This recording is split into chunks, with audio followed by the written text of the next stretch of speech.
नमस्कार प्यारे साथियों। तो आप सभी जो है इंतजार कर रहे हैं कि अब मेंस की क्लासेस कब से शुरू होंगी।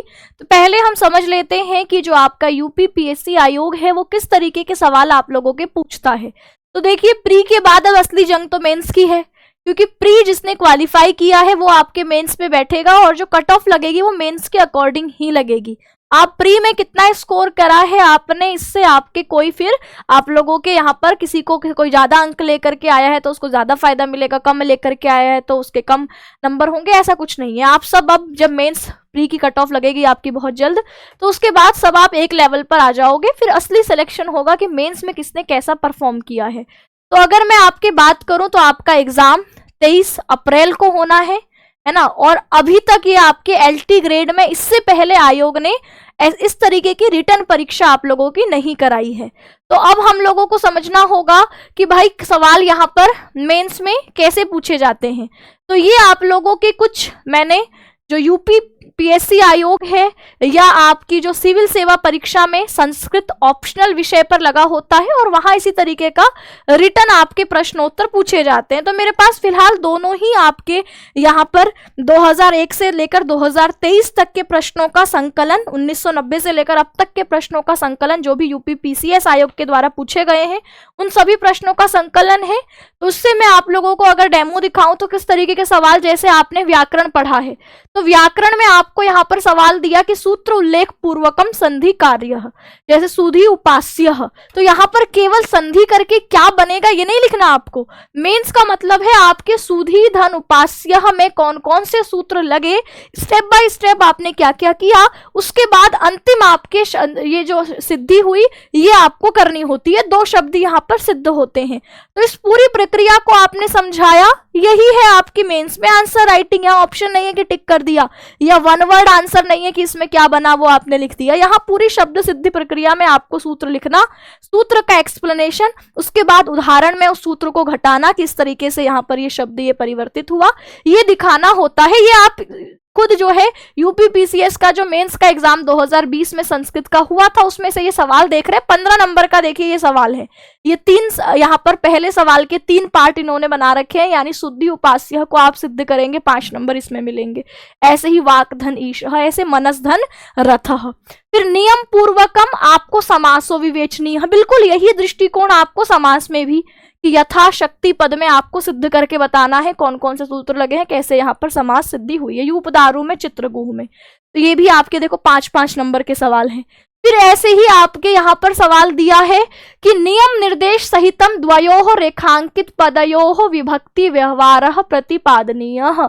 तो आपको नियम निर्देश करते हुए जो आपके रेखांकित पद हैं उनमें विभक्ति व्यवहार दिखाना है, जैसे गाम दोग्धी पयः। तो आपको एक्सप्लेन करना है कि यहाँ पर गाम शब्द में कौन सी विभक्ति है, वह विभक्ति क्यों है, इसको सूत्र के साथ व्याख्या आप लोगों को यहाँ पर करनी होगी। ऐसे ही ग्रामात आयति मातु स्मरति मोक्षे इच्छा अस्ति, ये देखिए यहाँ पर 10 नंबर का सवाल बनाया गया है और यहाँ पर 4 सवाल पूछ रखे, यानी आप मान सकते हैं 2.5 नंबर में एक।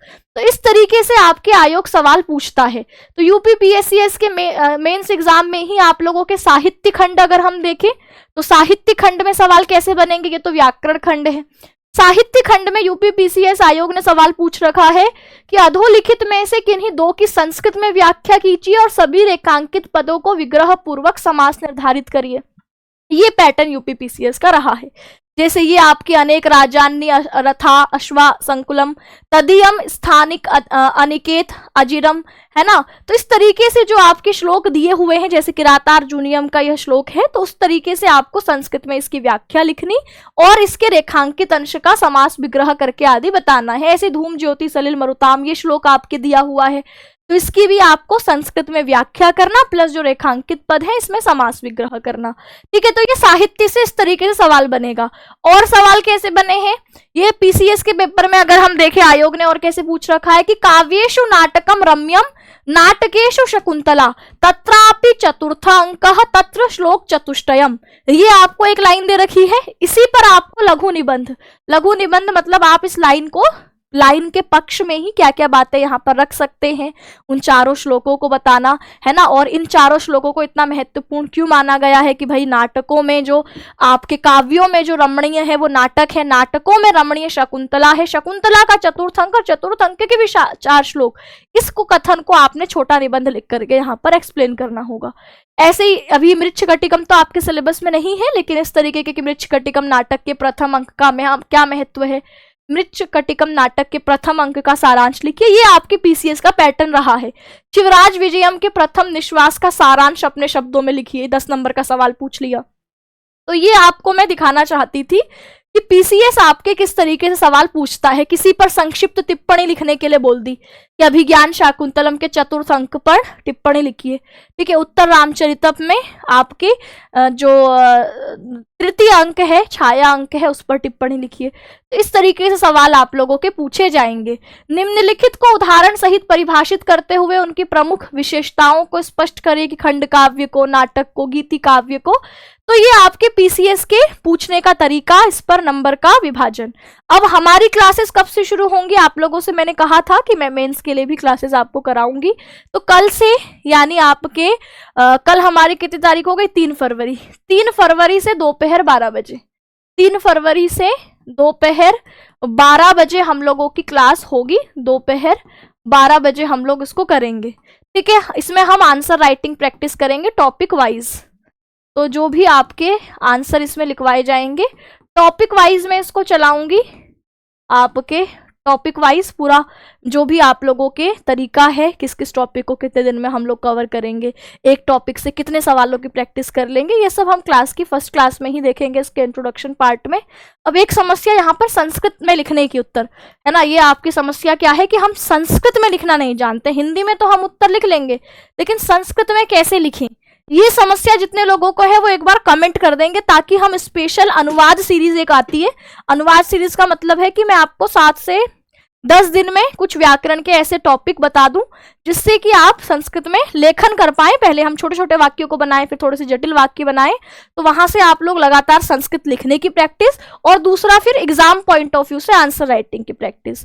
तो इसमें अगर आप लोगों को समस्या हुई तो फिर इसके लिए हम कुछ कर सकते हैं, है ना। संस्कृत में अनुवाद की स्पेशल क्लासेस फिर इसमें चलाई जाएंगी। बाकी तो अगर समस्या नहीं है तो फिर तो यही वाली क्लास हमारी इनफ रहेगी कि हम टॉपिक वाइज कुछ प्रश्नों की, हर टॉपिक से 50 क्वेश्चन, 60 क्वेश्चन, 70 क्वेश्चन की प्रैक्टिस कर ले, ठीक है। तो कल आप लोगों को मिलना है 3 फरवरी से दोपहर 12 बजे। टीचिंग बाय रोजगार विद अंकित पर ही आपकी एलटी ग्रेड मेंस की क्लासेस होंगी। और कई सारे कंफ्यूज हैं कि कितनी कट ऑफ लगेगी। तो अगर आप 70 से प्लस लेकर के आए हैं तो आप अपनी तैयारी आपके जो है वो करना शुरू कर दीजिए। और इसके अलावा फिर आप कट ऑफ का इंतजार करिए, और तैयारी करी हुई आपकी बर्बाद नहीं जाएगी, इसीलिए तैयारी अपनी कंटिन्यूटी में बना के रखिए, ठीक है। चलिए, तो मैं इस सेशन को यहीं विराम देती हूँ। संस्कृत में किस किस को समस्या है, अनुवाद की क्लासेस शुरू करनी है या नहीं करनी, ये मुझे कमेंट में जरूर बताइएगा। नमस्कार।